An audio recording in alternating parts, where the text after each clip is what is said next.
Travis.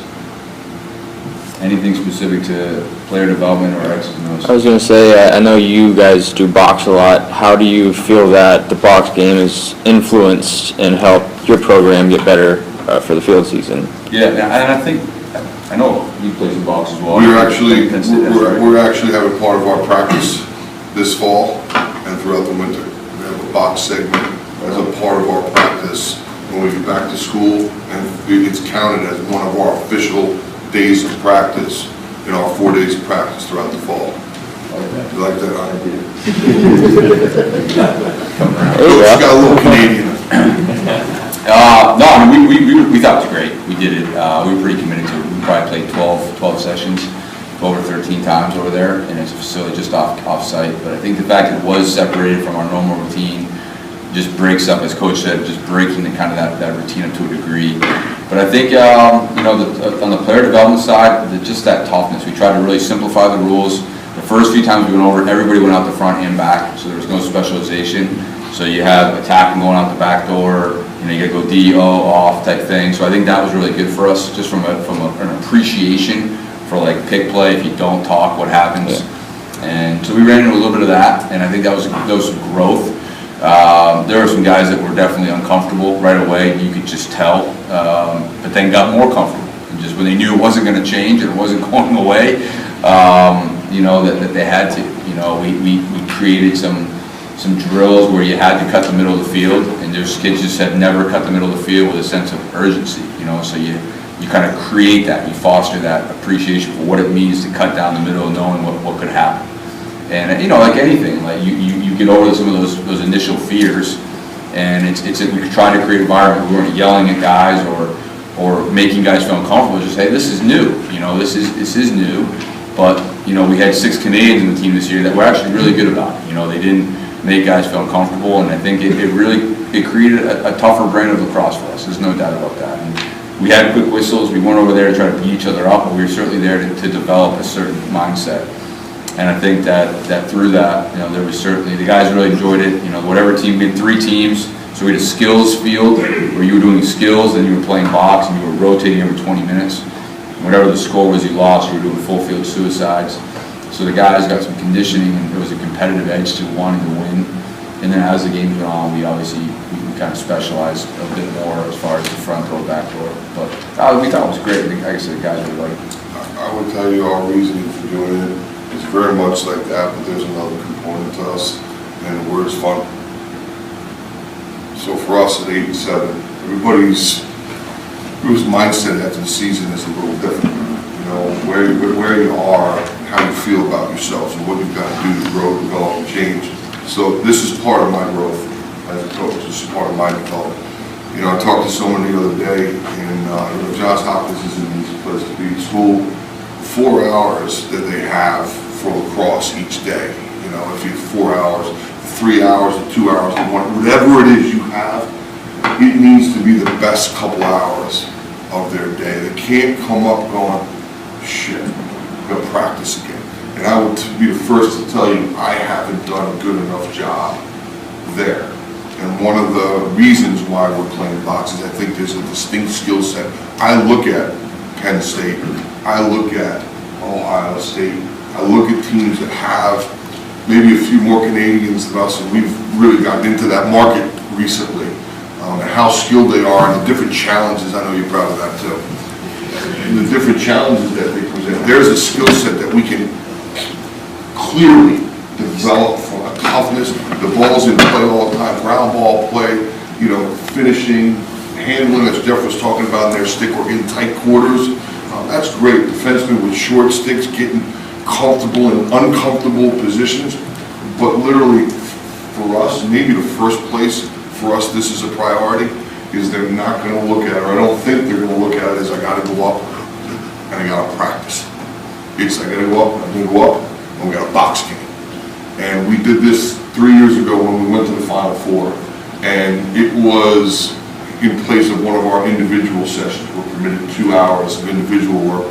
So we took one of those hours and we broke it up into teams, and I'm showing Jeff today some stuff on the computer. And our injured guys took part of it. They got dressed up in suits like they were hockey coaches. And they each coached a team. We gave them different colored shirts, and we played for a cup that the winning team got, after it was done.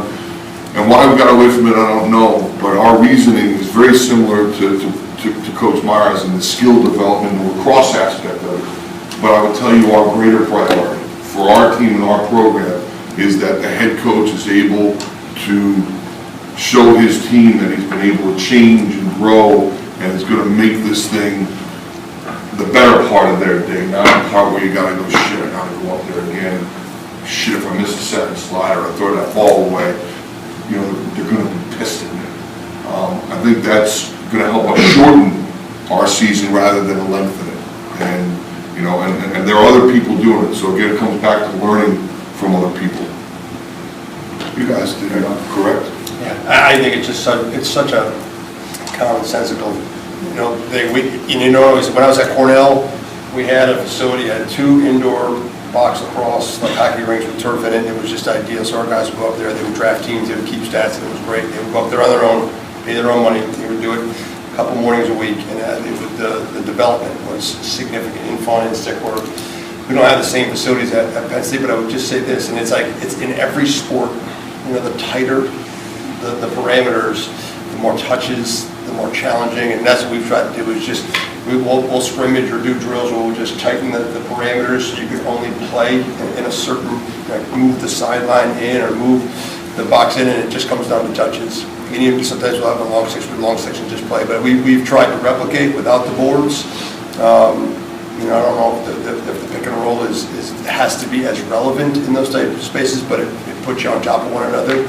And I think in the skill development, without question, if you go up, and I'm sure, I know both Coach Myers and Coach Pietramala have done it, it's incredible. You watch 9 and 10-year-old kids up in Canada, and they don't have a right or a left. They have either a left or a right, but they can still be so proficient because for their entire lives, that's all they've grown up in, is playing 5-on-5 in this room. And it's taken us a while to develop kind of that mentality down here because the toughness is skill, but man, if we're not all doing it right now and shortening it with one ball and 20 people on the field, it's just not it's not a great way to develop kids other than just understanding the big picture of a game, that skill development. Yeah, I think we'd all be crazy not to be doing just that. You want to know an interesting point? I have twin 13-year-olds that are right at that age, and I have a Canadian. I have a boy who has no desire to put the stick in his right hand, is serviceable, and here I am, the head coach of Johns Hopkins, and you would think I'd be all over him. You got to have a right, you got to have a left, and yet I've watched these guys and these other programs that have made a living off of those. Can you look at the greatest player in the game, Gary Gay? He had one hand, and he's the greatest player, in my opinion, to ever play the game. Not far behind was, 1B, which is Paul Gate. And it's amazing. And so here I am. I have a young boy who's an attackman, and I don't care that he doesn't play a lot right-handed. I don't care that he doesn't shoot the ball great. I'd like him to be serviceable. But I watch him, and as Jeff said, they find a way to get their hands free. I watched him the other day make a pass, and I'm a dad. I'm like, wow, I'm surprised he could actually do that.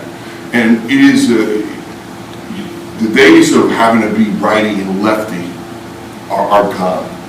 They're gone. You saw it in the Final Four. They're gone. They are gone, and you've got to be really good at something. I'd rather have my kid be really good as a left-handed, player than okay as a lefty and a righty. And if I could offer one thing to their club team is stop playing in the fall. Don't play field lacrosse in the fall. Create a box league and go play box lacrosse in the fall. Go play a different game. The ball's never out of bounds. It's amazing. You see these Canadians, balls loose, boom, and they throw it in the back of the goal. You don't see a lot of American players do that.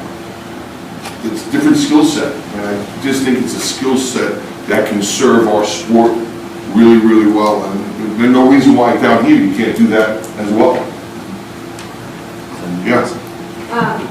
How many guys do you have in your programs who are up playing box in Canada in the summer? And is it something that you